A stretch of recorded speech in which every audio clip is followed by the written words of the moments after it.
Hello दोस्तों, हमारे YouTube channel फिक the fight civil service academy में आपका स्वागत है। आज हम लोग कराने वाले हैं 50 प्रश्नों का एमसीक्यू, जो इतिहास में हम लोग देखेंगे। अगर आप बनाना चाहते हैं तो कम से कम कॉपी और कलम लेकर के बैठ जाइए और ख़ुद का मूल्यांकन करिए कि आप कितना बेहतर हैं। अगर आपकी तैयारी अच्छी है तो कम से कम इस 50 क्वेश्चन में 40 पार ज़रूर करेंगे। अगर आपकी तैयारी 40 से कम आ रही है तो आपको बहुत मेहनत करने की ज़रूरत है। तो आइए हम लोग जल्दी आप तैयार हो जाइए और हम ज़्यादा से ज़्यादा 8 से 10 सेकंड आपको टाइम देंगे, ताकि आप भी पहले अपना आंसर लिख लीजिए, उसके बाद हम बताएंगे, फिर मूल्यांकन करते चलते हैं हम दोनों। ठीक है, चलिए हम लोग इसका शुरुआत करते हैं। क्वेश्चन देखिए, आप लोग क्वेश्चन देखिए, स्क्रीन पे है। पहला सवाल है हमारा, मध्यकालीन बिहार में अंतर्राष्ट्रीय व्यापार का मुख्य केंद्र था, कहाँ पे? पहला सवाल कहता है कि मध्यकालीन बिहार में अंतर्राष्ट्रीय व्यापार का मुख्य केंद्र कहाँ था। इसका देखिए ऑप्शन में देखते हैं तो आपका पटना, भागलपुर, गया, पूर्णिया, भागलपुर, गया, आरा, सासाराम। इसका आंसर आप लोग बताइए क्या होगा, इसका आंसर बताइए। तो चलिए आंसर हम बताते हैं। इसका आंसर पहला हो जाएगा, ए हो जाएगा आंसर, पटना और भागलपुर। पटना और भागलपुर हो जाएगा, ठीक है, पटना और भागलपुर हो जाएगा, इसका पहला आंसर हो जाएगा। चलिए हम लोग दूसरा सवाल की तरफ चलते हैं। दूसरा सवाल है कि सबसे पहले बिहार पहुंचने वाले यूरोपीय व्यापारी कौन थे। दूसरा सवाल आप लोग सुनिए और अपना पहले इसको गेस करिए। कहता है कि सबसे पहले बिहार पहुंचने वाले यूरोपीय व्यापारी कौन थे। तो ऑप्शन में देखिए, अंग्रेज हो जाएंगे, फ्रांसीस हो जाएंगे, डच हो जाएंगे और पुर्तगाल हो जाएंगे। ठीक है, उसके बाद आप लोग खुद बनाइए, आपको 2-4 सेकंड 5 सेकंड का टाइम दिया जा रहा है। उसके बाद देखिएगा ऑप्शन आंसर में हम लोग देखते हैं तो इसका आंसर हो जाएगा, क्या हो जाएगा, पुर्तगाल हो जाएगा। इसका आंसर हो जाएगा पुर्तगाल। देखिए सबसे पहले क्रम होता है, इसका क्रम की बात करें तो सबसे पहले भारत कौन आया, पुर्तगाल आया। सबसे पहले आया पुर्तगाल और सबसे बाद में भी गया पुर्तगाल। उसके बाद यहाँ पे डच आता है, ये क्रम है। उसके बाद यहाँ पे भारत में कौन आया, अंग्रेज आया, अंग्रेज आया। उसके बाद कौन आता है, डेनिश आता है, और डेनिश के बाद कौन आता है, फ्रांसीस आता है, फ्रांसिस। ठीक है, पुर्तगाली, डच, अंग्रेज, डेनिश और फ्रांसिस आता है। तो सबसे पहले बिहार कौन पहुंचता है, पुर्तगाली पहुंचता है। सबसे बाद में कौन जाता है, तो पुर्तगाली जाता है। चलिए अगला सवाल की तरफ हम लोग ध्यान देते हैं। अगला सवाल है कि डच व्यापारियों ने किस वर्ष पटना में, क्या कह रहा है, किस वर्ष पटना में अपना फैक्ट्री क्या किया था, स्थापित किया था। ये प्रश्न पूछा गया है कि किस वर्ष डच व्यापारियों ने पटना में क्या किया था, फैक्ट्री स्थापित किया था। ये देखिए प्रश्न आप लोग देखिए, इसका ऑप्शन भी देख लीजिए। ये हमारा तीसरा सवाल है, इसका ऑप्शन देखिए, ऑप्शन देखिए इसका। ये हमारा तीसरा सवाल है, इसका आंसर हो जाएगा 1632 हो जाएगा। ठीक है, ये सी आंसर हो जाएगा 1632। ठीक है, चलिए अगला सवाल हम लोग देखते हैं। कहता है कि अंग्रेज व्यापारियों ने पटना में किस वर्ष फैक्ट्री स्थापित किया था। अंग्रेज व्यापारियों ने किस वर्ष क्या किया था, फैक्ट्री स्थापित किया था। चौथा सवाल देखिएगा, आप लोग देख लीजिए, ऑप्शन देखिए, 1650 है, 1651 है, 1666 है और 1654 है। ये चौथा सवाल है और चौथा का आंसर हो जाएगा, देख लीजिए चौथा का आंसर क्या होगा, बी होगा, 1651 हो जाएगा। ठीक है, 1651 हो जाएगा इसका आंसर। तो अगला सवाल हम लोग देखते हैं। अगला सवाल आप लोग देखिए, फ्रांसीसी व्यापारियों का व्यापारिक केंद्र कहाँ था। देखिए कॉपी कलम लेकर के बैठ के आप बनाएंगे तो आपको ज़्यादा फ़ायदा होगा। फटाफट आप भी कर लेंगे क्योंकि थोड़ा सा वक्त हम आपको दे रहे हैं, बहुत अच्छा होगा, मूल्यांकन करने में मज़ा आ जाएगा क्योंकि आपको खुद कॉन्फिडेंस होगा, आपकी मेहनत यहाँ पे दिखेगी। अगर मेहनत आप हिस्ट्री में खूब किए होंगे तो आपका प्रश्न बनेगा और बहुत ही अच्छा प्रश्न है। हम लोग एकदम वैसे प्रश्नों को लेकर के आए हैं जहाँ से अगर इर्द गिर्द भी आप पढ़ते हैं तो मुझे लगता है कि कंपटीशन में बहुत सारे प्रश्न यहीं से इधर से ही पूछे जाते हैं। चलिए देख लीजिए, फ्रांसीसी व्यापारियों का व्यापारिक केंद्र कहाँ था। इसका ऑप्शन आप लोग देखिएगा। ये हमारा सवाल है, पांचवा सवाल है, फ्रांसीसी व्यापारियों का व्यापारिक केंद्र कहाँ था। ये हमारा पांचवा सवाल है और पांचवा सवाल का आंसर आपका क्या हो जाएगा, पांचवा सवाल का आंसर हो जाएगा पटना। पांचवा सवाल का आंसर क्या होगा, पटना हो जाएगा। ठीक है, पटना। चलिए अगला सवाल हम लोग देखते हैं। अगला सवाल है कि यूरोपीय व्यापारियों के भारत आकर व्यापार करने के कारण क्या थे।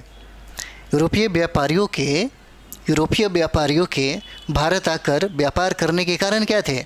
तुर्कों द्वारा उनके व्यापारिक नावों के आगमन पर प्रतिबंध लगाना, यूरोपीय ईसाइयों और तुर्की के मुसलमानों के बीच युद्ध की संभावना होना, और क्या है, भारत की संपन्नता। ये सारे कारण थे यहाँ पे।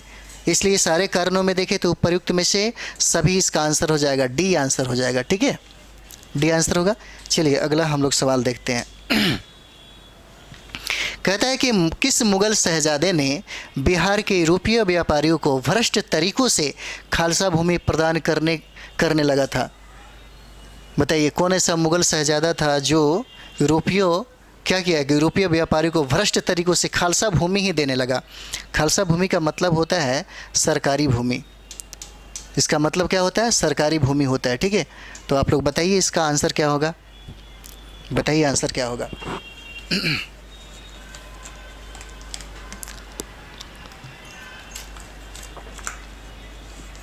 इसका आंसर देखें तो इसका आंसर हो जाएगा फर्रुखशियर। इसका आंसर क्या हो जाएगा? सातवां का आंसर हो जाएगा आपका ए हो जाएगा। इसका आंसर हो जाएगा फर्रुखशियर हो जाएगा, फर्रुखशियर। उसके बाद देखते हैं अगला सवाल। किस मुगल शहजादे ने धन प्राप्ति के लिए यूरोपीय व्यापारियों को पटना में लूट लिया? यहाँ पे देखिएगा, ये सवाल बहुत ही दमदार है। देखिएगा, किस मुगल शहजादे ने धन प्राप्ति के लिए यूरोपीय व्यापारियों को पटना में लूट लिया? मुझे तो लूट लिया मिलके हुस्न वालों ने, गोरे गोरे गालों ने और भूरे भूरे बालों ने, ये अंग्रेज़ों के बारे में कहा गया है। बहुत सारे इतिहासकार ये उपमा देते थे। जब हम दिल्ली में थे तो एक टीचर थे जो डायलॉग सुनाते थे, बड़ा ही बाद में समझ में आया कि अच्छा ये बात है। तो चलिए ये बात है यहाँ पे। तो किस मुगल शहजादे ने धन प्राप्ति के लिए यूरोपीय व्यापारी को पटना में लूट लिया? इसका आंसर आप देख लीजिएगा, इसका आंसर हो जाएगा डी। इसका आंसर भी आपको हो जाएगा फर्रुखशियर। ठीक है, इसका आंसर क्या हो जाएगा? फर्रुखशियर हो जाएगा। अगला सवाल की तरफ हम लोग देखते हैं। अगला सवाल है, औपनिवेशिक कंपनी सरकार की स्थापना किस वर्ष हुआ था? औपनिवेशिक कंपनी सरकार की स्थापना कब हुआ था? तो आप लोग ऑप्शन देखिए यहाँ पे। ये हमारा 9वां नंबर सवाल है, 9वां सवाल है, और देख लीजिए क्या कहता है कि औपनिवेशिक कंपनी सरकार की स्थापना किस वर्ष हुआ था? ये हमारा सवाल हो गया। आप इसका आंसर फटाफट देख लीजिए। 9वां की बात किया जाए तो 9वां का आंसर क्या हो जाएगा? सी हो जाएगा, 1766 हो जाएगा। इसका आंसर सी होगा, 1766। चलिए अगले सवाल की तरफ हम लोग ध्यान देते हैं। अगला सवाल है कि बिहार में औपनिवेशिक कंपनी सरकार का द्वैध शासन कब से कब रहा है? ठीक है, द्वैध शासन प्रणाली का शासन जो होता है बिहार में कब से कब तक यहाँ पे रहा? चलिए आप लोग फटाफट बनाइए, इसको फटाफट बनाइए, उसके बाद हम आपको बताते हैं। देखिए आंसर में दिया है, 4 ऑप्शन दिया है। 1764 से 71, 65 से 72, 66 से 73 और 67 से 74 दिया हुआ है। फटाफट बनाइए। चलिए इसका आंसर हम लोग देखते हैं। इसका आंसर हो जाएगा 10 का बी हो जाएगा आंसर। ठीक है, 10 का बी हो जाएगा। 1765 से लेकर के 1772 के मध्य में द्वैध शासन प्रणाली को यहाँ पे शासन प्रणाली था। चलिए अगले सवाल की तरफ हम लोग ध्यान देते हैं। अगला सवाल आप लोग देखिए, स्क्रीन पे है। कहता है कि बंगाल, बिहार और उड़ीसा की दीवानी प्राप्त करने पर कंपनी सरकार को कितने रुपए मुगल बादशाह शाह आलम को, देखिए यहाँ पे थोड़ा सा मिस्टेक हो गया, शाह आलम को प्रतिवर्ष देना स्वीकार किया है? तो प्रतिवर्ष कितना रुपए देना स्वीकार किया है? तो आप लोग ऑप्शन फटाफट देखिए। 24 लाख है, 25 लाख है, 26 लाख है, 27 लाख है। अगर इसका आंसर की बात कर दिया जाए तो ये आंसर हो जाएगा आपका 26 लाख हो जाएगा, 26 लाख हो जाएगा आंसर। उसके बाद हम लोग नेक्स्ट प्रश्न की बात करते हैं। नेक्स्ट अगला सवाल हम लोग देखते हैं। बिहार में कंपनी सरकार स्थापित होते ही बिहार का नायब कौन बना भाई? कंपनी जैसे ही कंपनी सरकार स्थापित हो जाती है तो बिहार का नायब कौन बनता है? देखिए सिताब राय, धीरज नारायण, रज्जा खां, मोहम्मद काजिम। जल्दी बनाइए आप लोग, ठीक है, जल्दी बनाइए ताकि आपका मूल्यांकन हो सके। तो इसका आंसर हो जाएगा क्या? सिताब राय हो जाएगा। इसका आंसर क्या हो जाएगा? सिताब राय हो जाएगा। 12 का आंसर देखिए, यहाँ 12 का आंसर सिताब राय हो जाएगा। चलिए अगला सवाल की तरफ हम लोग रुख करते हैं। अगला सवाल है, किस यूरोपीय यात्री ने मुगल काल में पटना की जनसंख्या 2 लाख बताया है? चलिए इसको बताइए फटाफट आप लोग। क्या कहता है कि किस यूरोपीय यात्री ने मुगल काल में पटना की जनसंख्या बताया था, जनगणना मतलब जनसंख्या बताया था कि भाई इतना जनसंख्या है पटना का, तो कितना जनसंख्या है फटाफट बताइए। 2 लाख जनसंख्या तो है, बट किसने बताया था ये फटाफट हमको बताइए। चलिए इसका आंसर हो जाएगा सी, आंसर हो जाएगा ट्रेवर्नियर हो जाएगा। ट्रेवर्नियर इसका आंसर हो जाएगा, ठीक है, ट्रेवर्नियर इसका आंसर हो जाता है। चलिए अगला सवाल की तरफ हम लोग रुख करते हैं। अगला सवाल है कि कंपनी सरकार को बिहार, बंगाल, उड़ीसा से प्रतिवर्ष कितने लाख पाउंड राजस्व की प्राप्ति होती थी। देखिए यहाँ पे 14 नंबर सवाल क्या कहता है, 14 नंबर सवाल देख लीजिए। 14 नंबर सवाल क्या कहता है, ये पूछा हुआ प्रश्न है, कंपनी सरकार को बिहार, बंगाल, उड़ीसा से प्रतिवर्ष कितने लाख पाउंड राजस्व की प्राप्ति होती थी। बताइए कंपनी को कितने लाख की पाउंड होती थी। तो इसका आंसर देखिए बी हो जाएगा। इसका आंसर की बात करें 14 का अगर बात करें तो यहाँ पे आंसर क्या हो जाएगा, बी हो जाएगा, ठीक है। चलिए अगले सवाल की तरफ हम लोग चलते हैं। अगला सवाल क्या कहता है, बिहार में द्वैध शासन से अराजकता फैल जाने के कारण, ये देखिए फैल हो जाएगा, हाँ फैल गई थी। इस अराजकता के समय चौथ कौन वसूल करता था, देख लीजिए एक बार फटाफट आप लोग बताइए। बिहार में द्वैध शासन से अराजकता फैल गई थी और इसी अराजकता के समय में चौथ वसूलता था कौन। इससे सबसे ज़्यादा अंग्रेज भयभीत भी रहते थे, सबसे ज़्यादा डर के रहते थे। इसका आंसर आपका हो जाएगा मराठा। इसका क्या हो जाएगा, मराठा हो जाएगा, ठीक है। चलिए अगले सवाल की तरफ हम लोग देखते हैं। अगला सवाल क्या कहता है, अंग्रेज बिहार में किससे भयभीत रहते थे। मैंने पहले ही बताया था, इसके पहले बता दिया था किससे भयभीत रहते थे। तो ये 4 ऑप्शन देख लीजिए, 4 ऑप्शन देखिए, अंग्रेज बिहार में किससे भयभीत रहता था। तो इसका आंसर क्या हो जाएगा, अगर 16 की बात कर दिया जाए यहाँ पे तो 16 में क्या हो जाएगा, मराठा हो जाएगा, इसका मराठा, ठीक है। चलिए अगला सवाल की तरफ हम लोग देखते हैं। कंपनी सरकार के कार्यकाल में किस वर्ष बिहार में भीषण अकाल पड़ा था। आप लोग ऑप्शन देखिए, फटाफट ऑप्शन देखिए। ऑप्शन में देखिएगा क्या कहता है कि कंपनी सरकार के कार्यकाल में किस वर्ष इतना ज़्यादा अकाल पड़ा था, इतना ज़्यादा अकाल पड़ा था कि लोग खाने के बगैर मर गए। यहाँ पे समझिए कि अन्न भी नहीं था, चावल दाल कुछ भी नहीं था, और कहा जाता है कि कुछ लोग अगर जीवित रहें तो लोगों का लाश का मांस खा करके ही उन लोगों ने जीवित रहा था। इतनी स्थिति खराब थी, अंग्रेज़ों के समय में इस तरह से कर दिया गया था। चलिए आगे हम लोग देखते हैं, इसका आंसर ही दिखाइए। देखिए आंसर इसका हो जाएगा क्या, 1772 हो जाएगा। 17 का क्या हो जाएगा, सी हो जाएगा, 1772 हो जाएगा। चलिए अगले सवाल की तरफ हम लोग ध्यान देते हैं। अगला सवाल हमारा है, कंपनी सरकार की हस्तक्षेप नीति के कारण क्या थे। बताइए कंपनी सरकार की हस्तक्षेप नीति के कारण क्या थे, ठीक है। 18 क्या कहता है, 18 कहता है कि राजस्व वसूली, प्रशासनिक पकड़ मजबूत करना, सभी को नियंत्रण में रखना, उपयुक्त में थे सभी। चलिए आप लोग बताइए, आंसर बताइए इसका क्या होगा। कंपनी सरकार की हस्तक्षेप नीति के कारण क्या थे। ये क्वेश्चन अच्छा है, बहुत ही इसका स्टैंडर्ड वाला क्वेश्चन है।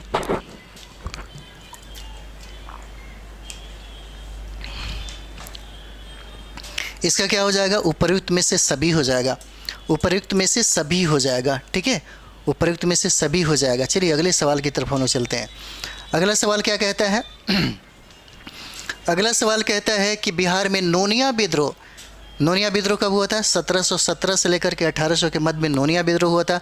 इसका कारण क्या था, कारण की बात कर दिया गया है। आप लोग फटाफट ऑप्शन देखिएगा, मुझे लगता है कि ये ज़रूर बना दीजिएगा अगर बिहार स्पेशल पढ़े हैं तो। बिहार में नोनिया विद्रोह 1770 से लेकर के 1800 के मध्य में ही हुआ था। उसका कारण क्या था, तो कारण की बात करें तो यहाँ पे सोरा हो जाएगा। यह तिरहुत प्रमंडल में बहुत उस समय मिलता था, ठीक है, और इससे बारूद भी बनाए जाते थे। वर्तमान में अगर देखा जाए तो लोग सरफ भी बनाते हैं, सरफ साबुन का भी हो जाता है। चलिए अगले सवाल की तरफ हम लोग ध्यान देते हैं। देश को गुलामी से मुक्त करना सबसे बड़ा धर्म है। देखिए कितना अच्छा डायलॉग बाजी यहाँ पे किया है, डायलॉग है, सुनिएगा इसको ध्यान से, पढ़िए भी। कहता है कि देश को गुलामी से मुक्त करना सबसे बड़ा धर्म है, पराधीनता की मुक्ति के लिए अपने को होम कर दो। सन्यासी विद्रोह के समय का यह उद्घोष किसका था, किसका था, मतलब क्वेश्चन में ही आंसर है, आंसर में ही क्वेश्चन है। तो चलिए इसका आंसर क्या हो जाएगा, सन्यासी गुरुओं का था, ठीक है। सन्यासी गुरुओं ने इसकी उद्घोषणा की थी। वो लोग बड़े बड़े बात कर देते हैं। चलिए अगला सवाल हम लोग देखते हैं। अगला सवाल है, बीरभूम जिले वर्तमान संथाल परगना में किस जनजाति ने कंपनी सरकार के विरुद्ध क्या किया था, विद्रोह किया था? कौन सा किया था? तो देख लीजिए, ऑप्शन यहाँ पे है संथाल, पहाड़िया, मुंडा और हो। इन जनजातियों में कहा जाता है कि बीरभूम जिले में कौन सा जनजाति कंपनी सरकार के खिलाफ क्या कर दिया था, विद्रोह खड़ा कर दिया था? तो चलिए आप लोग बना लिए होंगे, इसका आंसर हम बताते हैं। ये इसका आंसर बी हो जाएगा, पहाड़िया हो जाएगा। पहाड़िया इसका आंसर हो जाएगा। ठीक है, 21 नंबर का आपका आंसर क्या हो जाता है, पहाड़िया हो जाता है। चलिए अगला सवाल की तरफ हम लोग ध्यान देते हैं। कहता है कि मुंडा विद्रोह किस वर्ष शुरू हुआ था? मुंडा विद्रोह किस वर्ष शुरू हुआ था? क्वेश्चन देखिए, मुंडा विद्रोह किस वर्ष शुरू हुआ था? ठीक है, ऑप्शन आपको हो जाएगा 1831। इसको कोल विद्रोह के नाम से भी जानते हैं। 1855, 1833, 1834। इसमें आप लोग आंसर फटाफट बताइए क्या हो जाएगा। 22 का आंसर क्या होगा? चलिए 22 का आंसर हम बताते हैं। 22 का आंसर हो जाएगा ए हो जाएगा। ये हो गया। 1831 इसका आंसर हो जाता है। 1831 इसका आंसर हो जाएगा, 1831। ठीक है, अगला सवाल हम लोग यहाँ पे देखते हैं। अगला सवाल क्या है, लोटा विद्रोह। देखिए ये लोटा विद्रोह हो जाएगा। लोटा विद्रोह किस जिले में हुआ था? लोटा विद्रोह ये भी बिहार स्पेशल का बहुत ही हिटेड सवाल रहा है। आप लोग फटाफट बनाइए, लोटा विद्रोह किस जिले में हुआ था? तो लोटा विद्रोह देख लीजिए, ऑप्शन भी देखिए, पटना, गया, भागलपुर, मुजफ्फरपुर। इन चारों में आप ऑप्शन फटाफट लगा लीजिए अपना। हम बताते हैं आपको लोटा विद्रोह किस जिले में हुआ था। तो लोटा विद्रोह हुआ था, कहाँ पे हुआ था? मुजफ्फरपुर के जेलों में हुआ था, मुजफ्फरपुर में हुआ था। ठीक है, चलिए अगले सवाल हम लोग देखते हैं। अगला सवाल आप लोग देखिए।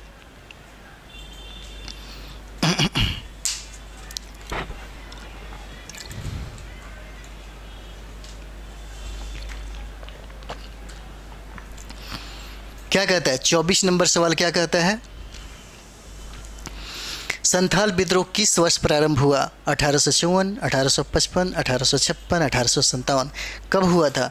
फटाफट बताइए। 1854 में या 1855 में या 56 में या 57 में? संथाल विद्रोह। संथाल विद्रोह से बहुत बार प्रश्न पूछा जाता है।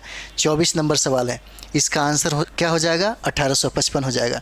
ठीक है, 1855 बी आंसर इसका हो जाता है। बी आंसर होगा 1855। चलिए अगला सवाल हम लोग देखते हैं। कहता है, ये बहुत ही वीवीआई प्रश्न है। जितना भी आपको प्रश्न मिलेगा एकदम आपके ही लिए बनाया गया है। कहता है कि बहावी आंदोलन का प्रमुख केंद्र था, कहाँ पे था?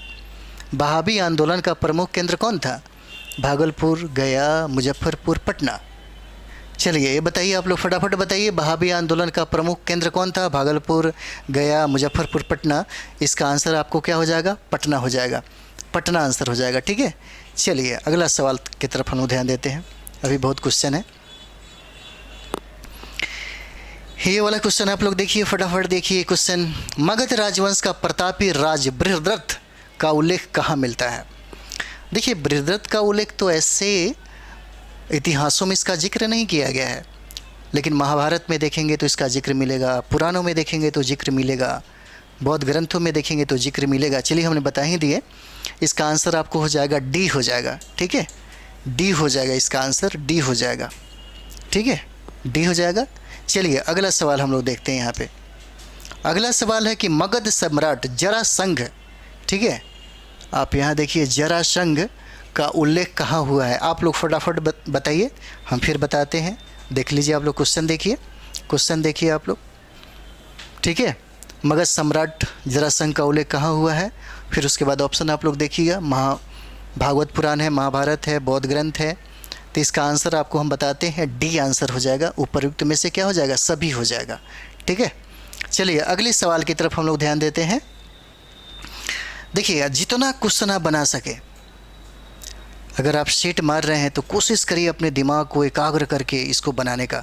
अगर आपने टोटल सिलेबस पढ़ा है और इतिहास का अध्ययन अच्छा किया है तो आपका एमसीक्यू ज़्यादा से ज़्यादा बनाना चाहिए, ताकि प्रैक्टिस जितना रहेगा उतना ही आप समझिए कि स्कोर करेंगे, और स्कोर जितना अच्छा होगा उतना ही रिजल्ट की 100% संभावना रहेगी। चलिए देखते हैं हम लोग। गौतम बुद्ध मगध के किस राजा के शासनकाल में बुद्धत्व की प्राप्ति की थी? बुद्धत्व, सोचिए, दुनिया में सभी लोगों को बुद्धत्व की प्राप्ति नहीं होती। इस धरती पे करोड़ों अरबों लोग जन्म लेते हैं, उसमें से बाई चांस किसी किसी को ये सारा चीज़ें मिलता है। चलिए गौतम बुद्ध मगध के किस राजा के शासनकाल में बुद्धत्व की प्राप्ति की थी? आंसर आप लोग देखा होगा। ऑप्शन में बिंबिसार, अजातशत्रु, जरासंध और बृहदत्त। 28 नंबर ये हमारा सवाल है और फटाफट आप लोग बताइए क्या होगा,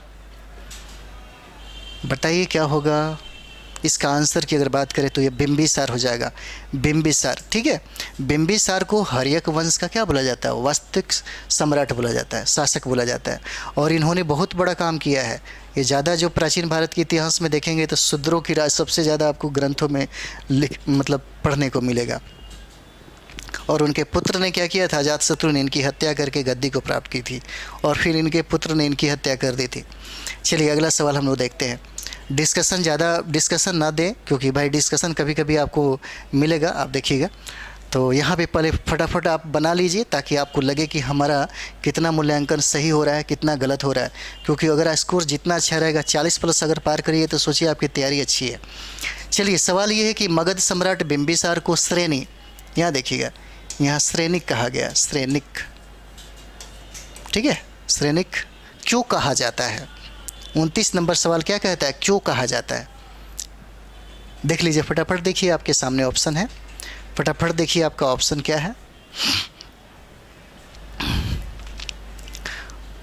मगध सम्राट बिंबिसार को श्रेणी क्यों कहा जाता है? देखिए बिंबिसार के बारे में कहा जाता है कि इनको एक महिला से बहुत ही प्रेम था और उसी महिला से इनको भी इनके बेटा को भी प्रेम हो गया, जिसका नाम क्या है? आम्रपाली।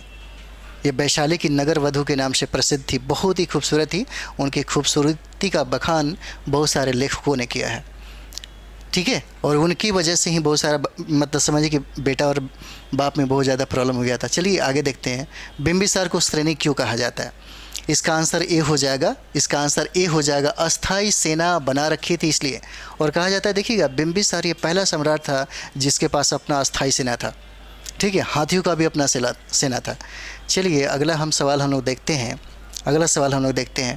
जल्दी जल्दी आप लोग बनाइए, थोड़ा सा हमको भी लगे कि कितना आप लोग बना रहे हैं। देखिएगा, मगध सम्राट बिंबिसार कुल उपज का कितना भाग भूमि कर लेता था? कहता है कि मगध सम्राट, मगध के उत्कर्ष में ऐसे सम्राटों का बहुत ज़्यादा योगदान रहा है। मगध सम्राट बिंबिसार कुल उपज का कितना भाग भूमि कर लेता था? फटाफट आप लोग ऑप्शन देखिएगा। देखिए बिंबिसार के बारे में अगर कहा जाए तो उन्होंने अपने राज्य को सबसे ज़्यादा समृद्ध पता है क्यों किया? उन्होंने वैवाहिक संबंधों की नीतियाँ अपनाई। कहा जाता है कि लगभग उनके पास 500 रानियाँ थी, लेकिन 3 रानियों का चर्चा इतिहास में बार बार देखने को मिलता है। और 3 जगहों पे जो शादी उन्होंने किया था, इससे अपने साम्राज्य को काफ़ी समृद्ध कर दिया। चलिए इसका आंसर हम लोगों ने क्या देखा? 30 का फटाफट बताइए। 1/3, 1/4, 1/5, 1/6। तो इसका आंसर क्या हो जाएगा? डी हो जाएगा। ठीक है, 1/6 हो जाएगा, 1/6 हो जाएगा। चलिए अगला सवाल हम लोग देखते हैं। अगला सवाल हमारा क्या है? किस मगध सम्राट ने, अगला सवाल क्या है? किस मगध सम्राट ने वैशाली को वास्तविक राजधानी बनाई थी? 31 क्या कहता है? 31 हमको क्या कहता है? देखिए, किस मगध सम्राट ने वैशाली को वास्तविक राजधानी बनाई थी? जब भी वैशाली की बात आती है हमें एक बार बार याद आता है, जब भी वैशाली की बात आती है, इंटरव्यू वाली जो इवेंट्स जो कभी कभी याद आता है कि वैशाली के नाम पे समझिए कि पूछ दिया गया था इंटरव्यू में, बीपीएससी के इंटरव्यू में, कि विश्व का सबसे पहला गणतांत्रिक मतलब गणराज्य के बारे में बताइए। हमारे बिहार में ही हम थोड़ा सा मिस कर गए थे। हाँ, हिंट्स मिला तो मैंने बताया। तो यही वैशाली, मतलब याद ही नहीं आ रहा था, दिमाग में था कि याद है वैशाली, कभी कभी मिस हो जाता है। तो किस मगध सम्राट ने वैशाली को वास्तविक राजधानी बनाया था? तो इसका आंसर आप लोग देखिए, शिशुनाग वंश हो जाएगा। शिशुनाग वंश 31 का क्या हो जाएगा? 31 का शिशुनाग हो जाएगा। यहाँ पे छूटा हुआ शिशुनाग हो जाएगा। ठीक है, चलिए अगला सवाल की तरफ हम लोग ध्यान देते हैं। कहता है कि मगध सम्राट अजातशत्रु की राज्य विस्तार नीति का उल्लेख किस जैन ग्रंथ में मिलता है? मगध सम्राट अजातशत्रु की राज्य विस्तार नीति का उल्लेख किस जैन ग्रंथों में मिलता है? फटाफट आप लोग बनाइए। 4 ऑप्शन आपके पास है, 4 ऑप्शन आपके पास है, आप लोग देखिए, बनाइए इसको। ठीक है, इसी तरीके से हम आपको बहुत सारा प्रश्न कराने वाले हैं और हमारे इस चैनल पे प्रश्नों का इस तरह से संग्रह हम लोग करने वाले हैं ताकि आपके पास एक अच्छा खासा नॉलेज भी हो जाए, और बहुत सारे जब प्रश्न कभी एग्ज़ाम देने आप जाते हैं, सबसे देखिए मेरी पहली प्राथमिकता यही है कि आपका सारा का सारा अगर प्रश्न यहाँ से बनता है तो एक अच्छा प्रैक्टिस हो, ताकि आप एग्ज़ाम में अच्छा स्कोर ला सके। मेरा एक ही मकसद है, आपका अच्छा स्कोर आए। जब अच्छा स्कोर आएगा तो रिजल्ट पक्का होगा, इसलिए स्कोर आपका आना बहुत ज़रूरी है। और हम जो पैमाना रखे हैं इसमें 40+ आपका है, तो बहुत ही अच्छा स्कोर है, आपकी तैयारी बहुत ही अच्छी है। चलिए देखिए इसको।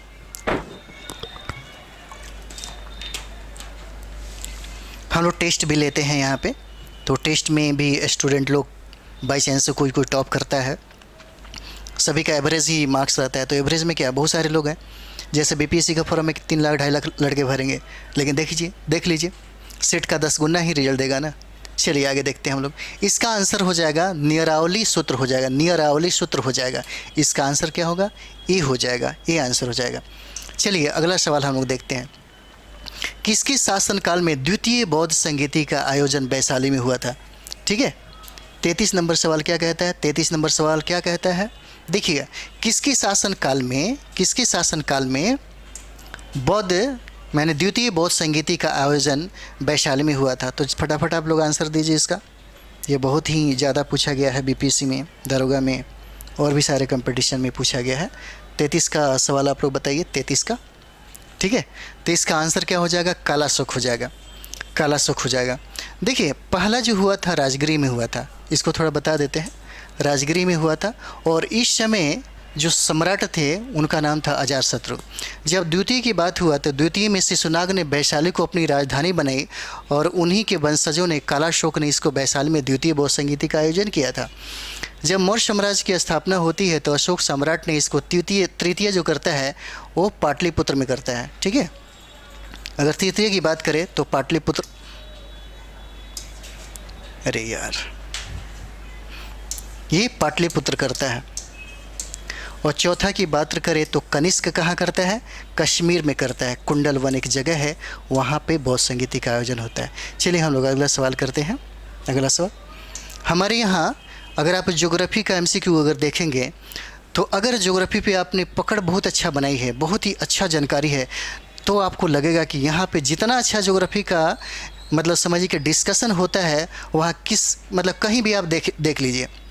हम लोग चाहते हैं कि ज़्यादा से ज़्यादा आपको सोर्स दे सके, ज़्यादा से ज़्यादा आपको नॉलेज दे सके, ताकि आपका प्रश्न आराम से बने। एक बार भी अगर दिमाग में आएगा, डिस्कशन अगर सुने रहेंगे, प्रश्न अगर देखे रहेंगे, तो ज़रूर एक बार हिंट करेगा।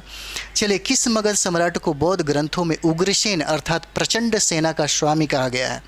ठीक है, ये हमारा 34 नंबर सवाल है। 34 क्या कहता है, किस मगध सम्राट को बौद्ध ग्रंथों में उग्रसेन अर्थात प्रचंड सेना का स्वामी कहा गया है? फटाफट आप लोग बनाइए, बना लिए होंगे। चलिए हम आंसर बताते हैं। ये महापद्म नंद थे। ये क्या थे, महापद्म नंद थे। ठीक है, देखिएगा, इनके बारे में कहा जाता है, घनानंद कहा जाता है ना, कि घनानंद जो थे वो नाई जाति से बिलोंग करते थे, और उन्हीं के वंशजों के बारे में कहा जाए तो उन्हीं के बहुत सारा ग्रंथ कहता है कि उन्हीं के पुत्र में, यानी कि होता है नाजायज शैतान के तौर पे देखा जाए तो ये क्या होते हैं, चंद्रगुप्त मौर्य हो जाते हैं। ठीक है, बाकी सारे लोग अपना ही, ये सारे SC ST OBC के पूर्वज ही रहते हैं, तो ये क्या होते हैं, महापद्म नंद हो जाएंगे। ठीक है, इनको स्वामी कहा जाता है। चलिए अगला सवाल हम लोग देखते हैं। यहाँ पे कहता है कि हर्यक वंश का अंतिम मगध सम्राट कौन था? देखिए थोड़ा सा मिस्टेक हो गया यहाँ पे, कौन था। देखिए भाई, हम लोग ऑलरेडी PPT तैयार करते हैं, एडिटिंग भी करते हैं, अपलोडिंग भी, सारा चीज़ें हमको खुद करना पड़ता है। अकेले में समझिए बहुत ज़्यादा टाइम लग जाता है आपके लिए इतना मेहनत करना, और हम चाहते हैं कि कम से कम आपका रिजल्ट हो, आपका अच्छा से अच्छा फ़ायदा हो। स्कोर भी बहुत अच्छा है, और इसके लिए पढ़िए। हमारा इतिहास में आप देखिएगा तो इतिहास में हम जितना आपको MCQ यहाँ पे करा रहे हैं, हमारे वीडियो भी बहुत सारा है, आप वहाँ देखेंगे तो आपको बहुत ज़्यादा फ़ायदा होगा। वहाँ पे इतने ज़्यादा फ़ायदा होंगे कि समझिए कि आपको बहुत सारा कंटेंट हम लोग देने की कोशिश किए हैं, ताकि इतिहास में एक प्रश्न भी आपसे ना छूटे। चलिए यहाँ पे देखिएगा, कौन था अंतिम सम्राट, कौन था? फटाफट बनाइए। यहाँ पे 35 नंबर सवाल है हमारा। 35 नंबर क्या कहता है, देख लीजिए। हर्यक वंश का अंतिम मगध सम्राट कौन था? 35 नंबर सवाल क्या कहता है? 35 क्या कहता है? 35 का आंसर हो जाएगा B। 35 का आंसर क्या हो जाएगा? B हो जाएगा, नागदशक। ठीक है, नागदशक इसका आंसर हो जाएगा। चलिए हम लोग अगला सवाल की तरफ चलते हैं। अगला सवाल है, इस मगध सम्राट ने पाटलिपुत्र नगर बसाया था, यानी कि किस मगध सम्राट ने, यहाँ पे देखिए, किस मगध सम्राट ने पाटलिपुत्र नगर बसाया था। 36 का आंसर आप लोग फटाफट बताइए। देखिए क्वेश्चन देखिए, किस मगध सम्राट ने पाटलिपुत्र नगर बसाया था, ये बहुत ही भी पूछा जाता है। चलिए आप लोग बनाए होंगे, इसका आंसर आप लोग देखिए उदयन हो जाएगा, इसका आंसर सी हो जाएगा, उदयन हो जाएगा। चलिए अगला सवाल हम लोग देखते हैं। कहता है कि मगध सम्राट घनानंद पर चंद्रगुप्त मौर्य की विजय गाथा का वर्णन नाटककार विशाख दत्त के किस नाट्य पुस्तक में हुआ है। ये बहुत ही VBI प्रश्न है, आपको हम यहाँ पे लिख देते हैं VBI। ये 37 नंबर हमारा सवाल है, 37 नंबर। और चलिए इसके बारे में बताइए। 37 क्या कहता है। 37 कहता है कि मगध सम्राट घनानंद पर चंद्रगुप्त मौर्य की विजय गाथा का वर्णन नाटककार, ठीक है, विशाख दत्त के किस नाट्य पुस्तकों में लिखा है। तो क्या हो जाएगा इसका, बताइए आप लोग। 37 का क्या हो जाएगा, मुद्रा राक्षस हो जाएगा, ठीक है। इस पुस्तक का नाम है मुद्रा राक्षस। इसमें बहुत सारा वर्णन है मौर्य वंश के बारे में, ठीक है, हमने पढ़ाया है मौर्य वंश, अभी हम करा ही रहे हैं। मौर्य वंश में देखिएगा, सोर्स अगर देखिएगा तो स्रोत से बहुत सारे प्रश्न पूछे जाते हैं, और BPSC दारोगा और UPSC में सोर्स से समझिए कि प्रश्न बहुत बार पूछे जाते हैं, और यहीं से तो प्रश्न अब बनने लगे हैं। इसलिए स्रोत भी मैं करा दिया हूँ, स्रोत ज़रूर आप देख लीजिएगा अगर थोड़ा सा गड़बड़ हो तो। चलिए अगला सवाल की तरफ ध्यान दीजिए। अगला सवाल क्या कहता है, मौर्यकालीन राजस्व के कितने स्रोत थे। मौर्यकालीन राजस्व के कितने स्रोत से। 38 है। 38 क्या कहता है, 38 क्या कहता है, 5, 6, 7 और 9, ठीक है। 38 क्या कहता है, इसका आंसर देख लीजिए, सी हो जाएगा 7, ठीक है, सी हो जाएगा 7 हो जाएगा, ओके। चलिए अगले सवाल की तरफ हम लोग चलते हैं। अगला सवाल है, मौर्यकालीन मुद्रा क्या कहलाती थी। ये भी पूछा गया सवाल है, उत्तर प्रदेश PCS में बहुत बार पूछा गया है। कहता है कि मौर्यकालीन मुद्रा क्या कहलाती है, BPSC में पूछा गया है, क्या कहलाती है। जल्दी देखिए, पन, रुपया या मयूर या चंद्र। जल्दी बनाइए आप लोग। मौर्यकालीन मुद्रा क्या कहलाती थी, पन, रुपया, मयूर या चंद्र। ये हमारा प्रश्न है, 39 नंबर का प्रश्न है। इसका आंसर हो जाएगा पन हो जाएगा, ठीक है, पन हो जाएगा। चलिए अगले सवाल की तरफ हम लोग ध्यान देते हैं। अगला सवाल क्या कहता है, वह ग्रंथ जिसमें पाटलिपुत्र का वर्णन उपलब्ध है, क्या है। 40 नंबर सवाल क्या कहता है, वह ग्रंथ जिसमें पाटलिपुत्र का वर्णन किया गया है। और पाटलिपुत्र आए थे, उस समय वो आए थे जिस समय यहाँ पे चंद्रगुप्त मौर्य का राज था, और उस समय उसके प्रधानमंत्री चाणक्य थे, ठीक है। उस पुस्तक का नाम देखिए पाटलिपुत्र, इंडिका में इसका वर्णन किया गया है, ठीक है, इंडिका में। और इसके लेखक थे, उनका नाम था क्या, मेगास्थनीज। इसका लेखक क्या था, मेगास्थनीज थे, ठीक है। ये सेल्यूकस निकेटर के राजदूत थे। चलिए अगला हम लोग देखते हैं। देखिए अर्थशास्त्र की बात किया गया है, तो इसी अर्थशास्त्र को किसने लिखा था, चाणक्य ने लिखा था, चाणक्य ने लिखा था। और ये अर्थशास्त्र बेस्ड है राजनीति प्रशासन के बारे में, इसका वर्णन किया गया है। चलिए अगले सवाल की तरफ हम लोग देखते हैं, ध्यान देते हैं। कहता है कि किस सम्राट ने भारत में सर्वप्रथम केंद्रीकृत व्यवस्था स्थापित की थी। देखिए केंद्रीकृत, सर्वप्रथम की बात किया, ये बहुत ही BBI। जब भी प्राचीन भारत के इतिहास में जब सर्वप्रथम की बात आ गए, या किसी भी मध्यकालीन में चाहे आधुनिक भारत के इतिहास में जब सर्वप्रथम की बात आ गए, यहाँ तक कि अगर करंट में भी सर्वप्रथम की बात आ गए, चाहे विश्व में हो, भारत में हो, या बिहार में हो, या जिला में हो, तो समझ जाइए कि वो आपके लिए बहुत इंपॉर्टेंट है।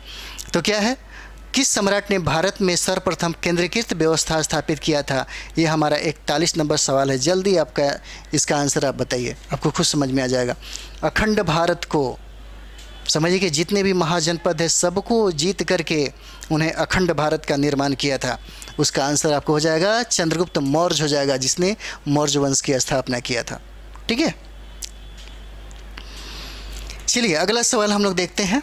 अगला सवाल देखिएगा, कहता है कि किस मगध सम्राट ने गुप्त संवत का प्रवर्तन किया था। जल्दी बनाइए आप लोग, देखिए ऑप्शन भी है यहाँ पे। कहता है कि किस मगध सम्राट ने गुप्त संवत का प्रवर्तन किया था। 42 हमारा सवाल है, 42 हमारा सवाल है। जल्दी आप लोग बताइए यहाँ पे आंसर इसका क्या होगा। जल्दी मूल्यांकन में आप खुद बताइएगा कि आपका कितना आया। तो चंद्रगुप्त प्रथम हो जाएगा, इसमें चंद्रगुप्त प्रथम बी आंसर हो जाएगा, चंद्रगुप्त प्रथम हो जाएगा, ठीक है। चलिए अगला सवाल हम लोग चलते हैं अगले सवाल की तरफ। कहता है कि मौर्यकालीन केंद्रीय शासन संचालन के लिए कई विभाग बनाए गए थे, उन विभागों को क्या कहा गया था? सोचिए 43 नंबर जल्दी बनाइए। 43 क्या कहता है? 43 नंबर क्या कहता है? 43 कहता है कि मौर्यकालीन केंद्रीय शासन संचालन के, ये बहुत इंपॉर्टेंट है ये वाला, शासन संचालन के लिए कई विभाग बनाए गए, उन विभागों को क्या कहा जाता था? चलिए आप बना लिए होंगे, इसका आंसर सी हो जाएगा, जिसको तीर्थ कहा गया, तीर्थ कहा गया। ठीक है, चलिए अगला हम लोग सवाल देखते हैं। अगला सवाल, किस मगध सम्राट के शासनकाल में चीनी बौद्ध यात्री फाहियान, ये देखिए फाहियान की बात यहाँ पे करें, फाहियान की, तब यहाँ देखिए फाहियान यानी कि किसके समय में भारत पहुँचा था, तो इसकी बात कर दें फटाफट। देखिए चंद्रगुप्त प्रथम है, द्वितीय है, कुमारगुप्त हैं, श्रीगुप्त हैं, किनके समय में आया था? तो चंद्रगुप्त द्वितीय, ये विक्रमादित्य इनको कहा गया, बी चंद्रगुप्त द्वितीय के समय में आया था। ठीक है, देख लीजिए आप लोग। अगला सवाल की तरफ में हम लोग ध्यान देते हैं। अगला सवाल कहता है कि ग्रीक शासक सेल्यूकस को किसने पराजित किया? ग्रीक शासक था, ग्रीक शासक कौन था भाई? सेल्यूकस था। और सेल्यूकस को किसने पराजित किया था? ये भारत का प्रथम अंतर्राष्ट्रीय संधि इन दोनों के बीच में हुआ था और अंतर्राष्ट्रीय युद्ध भी हो गया था, इसलिए अंतर्राष्ट्रीय प्रथम संधि हुआ था। चलिए आप लोग बनाइए, फटाफट बनाइए इसको, फटाफट बनाइए। 45 क्या कहता है? 45 क्या कहता है? सेल्यूकस को किसने पराजित किया था? 45 में आपका आंसर हो जाएगा चंद्रगुप्त मौर्य हो जाएगा। इसका आंसर क्या होगा? चंद्रगुप्त मौर्य हो जाएगा। देखिए डी आंसर हो जाएगा, चंद्रगुप्त मौर्य हो जाएगा। चलिए अगले सवाल की तरफ हम लोग देखते हैं। अगला सवाल क्या है? मौर्यकालीन गुप्तचर व्यवस्था कितने भागों में विभक्त थी? ठीक है, गुप्तचर व्यवस्था पूछा है कि कितने भागों में विभक्त थी। देखिए 2, 16, 18, 17, फटाफट इसका जवाब बताइए। तो इसका आंसर क्या हो जाएगा? 2 हो जाएगा, 2 हो जाएगा। तो 2 कौन कौन था भाई? एक था संचार, और एक था अस्थाई मतलब अस्थाई, और एक था जो घूम करके इधर उधर घूम करके जो गुप्तचरी करते थे उसके बारे में, और एक वैसे जहाँ पे अस्थाई रूप से रहा जा सके। ठीक है, चलिए अगले सवाल की तरफ हम लोग ध्यान देते हैं। क्या कहता है? नालंदा विश्वविद्यालय की स्थापना का युग है। इस सवाल का जवाब आप लोग बताइए क्या होगा? नालंदा विश्वविद्यालय की स्थापना का युग क्या है? 47 क्या कहता है? देखिए 47 क्या कहता है? नालंदा विश्वविद्यालय किसके समय में हुआ था? कुमारगुप्त के समय में हुआ था, और ये गुप्त वंश से संबंध रखते थे। इसका आंसर क्या था? बी हो जाएगा, गुप्त वंश से संबंध रखते थे। कुमारगुप्त के समय में इन्होंने किया था नालंदा में। अगला सवाल देखते हैं। महाबोधि वृक्ष को क्षति पहुंचाने वाला शासक कौन था? देखिए इसका ज़रूर बताइए। ये इतना ज़्यादा नफरत करता था बौद्ध धर्म से कि जहाँ पे बुद्ध को ज्ञान की प्राप्ति हुई थी उसी बौद्ध वृक्ष को ही कटवा दिया। अब आप सोचते होंगे कि जड़ से तो समाप्त करवा दिया, तो फिर वृक्ष कहाँ से आ गया? तो देखिएगा अशोक सम्राट के समय में जिस वृक्ष को अपने पुत्र और पुत्री के माध्यम से श्रीलंका भेजा गया था, फिर से वहाँ से वो पौधे उसी डाली से, मतलब समझिए कि मतलब उसको क्रिएट करके, मतलब जो भी हो करके यहाँ पे गया कि बोधि वृक्ष मतलब जो है बोध गया, वहीं पे इसको फिर से प्लांटेशन करवाया गया था। तो ये किसने किया था? तो ये जो शासक थे, गौड़ के शासक थे, जिसका नाम था शशांक। स्टोरी सुनाने का अभी ये नहीं है क्योंकि टाइम बहुत ज़्यादा लग जाएगा, नहीं तो बहुत सारा हम डिस्कशन आपको दे देते, क्योंकि टाइम बहुत कम है। हम सोचे थे कि जल्दी जल्दी करा दे, अभी भी देखिए कितना टाइम लग गया। चलिए नेक्स्ट हमारा जो कभी देखिएगा 10-15 या इसके बाद से फुल डिस्कशन आपको मिल जाएगा। तो देखिए चीनी बौद्ध यात्री फाहियान जो है, ये देखिए फाहियान, थोड़ा सा टाइप में दिक्कत हो जाता है, फाहियान। ठीक है, कितने समय तक पाटलिपुत्र में रहा? ठीक है, कितने समय तक? ये 49 है। और क्या कहता है? आप लोग फटाफट बनाइए इसको। क्या कहते हैं? चीनी बौद्ध यात्री फाहियान कितने समय तक पाटलिपुत्र में रहा? आप लोग जरूर बना लिए होंगे। इसका आंसर क्या हो जाएगा? इसका आंसर हो जाएगा डी, 3 वर्ष तक इन्होंने रहा, 3 वर्ष। और हमारा अंतिम सवाल है वो फटाफट उसके बाद आप लोग जवाब दीजिएगा कि आपने कितना सही किया है। चंद्रगुप्त प्रथम का राज्याभिषेक कहाँ हुआ था? कहाँ हुआ था? ठीक है, चंद्रगुप्त प्रथम का राज्याभिषेक कहाँ हुआ था? चलिए फटाफट आप लोग देखिए। इसका ऑप्शन में काशी है, पाटलिपुत्र है, कलौज है और वैशाली है। ठीक है, आप लोग देखिए फटाफट क्या हो जाएगा। तो इसका आंसर क्या हो जाएगा? वैशाली हो जाएगा। इसका आंसर हो गया वैशाली। आप अपना मूल्यांकन हमें कमेंट्स बॉक्स पे ज़रूर बताइएगा कि आपने कितना सही किया, ईमानदारी से बताइएगा ताकि हमें भी पता चले कि आपकी तैयारी कैसी चल रही है।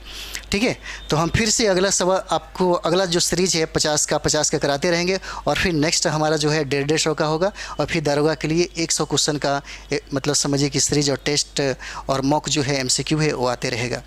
अगर हमारा ये सीरीज आपको बहुत पसंद आता है तो आप ढेर सारा सब्सक्राइब कीजिए और बहुत सारा शेयर करिए, क्योंकि आप शेयर करिए इतने सारे लोगों को ताकि सभी लोग आपके ग्रुप में पढ़ रहे होंगे, सबको बोलिए एक बार बनाने के लिए और सारे लोग सब्सक्राइब करें और कमेंट्स भी करें कि आपको किस का मैटर और भी चाहिए ताकि हम लोग सारा का सारा आपको प्रोवाइड कराएं, क्योंकि आपकी तैयारी में किसी भी प्रकार का कमी नहीं होना चाहिए। Thank you very much.